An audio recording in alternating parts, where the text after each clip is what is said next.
if we look at the hind end of the horse, I'm going to get a pointer out.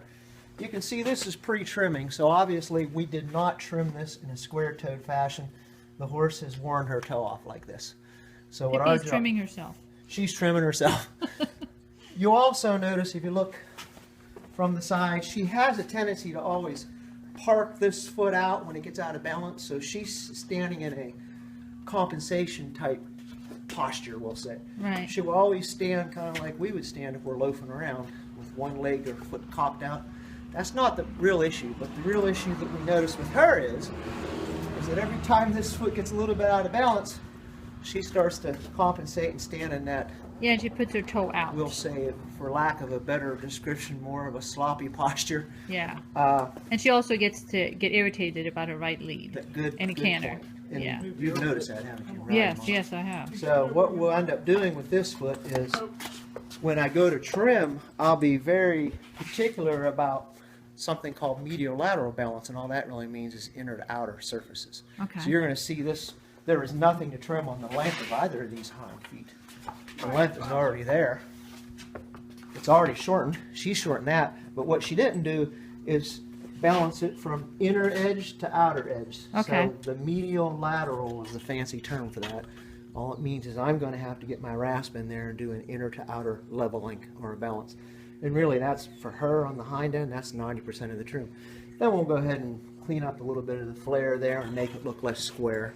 Get it back to its natural state. But well, with Pippi, I know that you're about to come because she does this stand. Yeah, she tells us, right? She tells us because exactly she puts her foot 6 weeks underneath and that cocks that toe out. That right hind toe is the best calendar there is. Yes, I always know. So that is our job, and of course we always recommend for horses that have these kinds of issues more hind end conditioning, so in other words lateral work, and anything for engagement on the ground. Doesn't even have to be ridden. We talked about this before. Ground poles where she's walking, leg yields, anything that you can do to get her to engage and cross over is going to strengthen up this hind quarter, and she'll be less likely to drag her toes. Right. So there's a combination of that, plus a combination of the footing that John talked about, is all going to be a factor. And our trimming that we're doing today, all of it is going to have to be included in order to get her feet back to, you know, the natural state. And it's a work in progress. Every horse has their issues. Right. Mullen is very good about we're very good about knowing Pippi's issues. That's a very important point. We want to encourage everybody to know their horses well enough to know when their horse is comfortable and when they're not comfortable, because that's the only reason why I trim. I always tell my young farrier students, number one reason we trim or shoe horses, it's a one-word answer, and then they're always like trying to come up with something very technical. They're like, angles or balance or whatever, and I said, no, it's even simpler than that. We trim and shoe for comfort. So when we know the horse is more comfortable, then we know our job is done. And that's why I got to take the whole horse into account. The old Bedouins from way back when would always tell you, just look at the hoof, and they'd even cover up the rest of the horse with a curtain. Well, those days are long gone.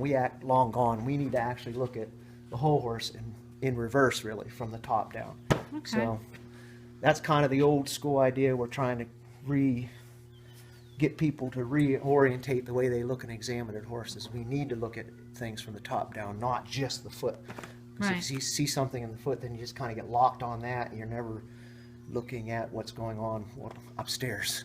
So we need to look at the foundation, but we also need to look at the supposed attic, I like to call it. Make sure you look at upstairs in the attic. In this case, it's the hip and shoulders for the horse, because you'll find many answers as to why the feet are the way they are. Okay. So.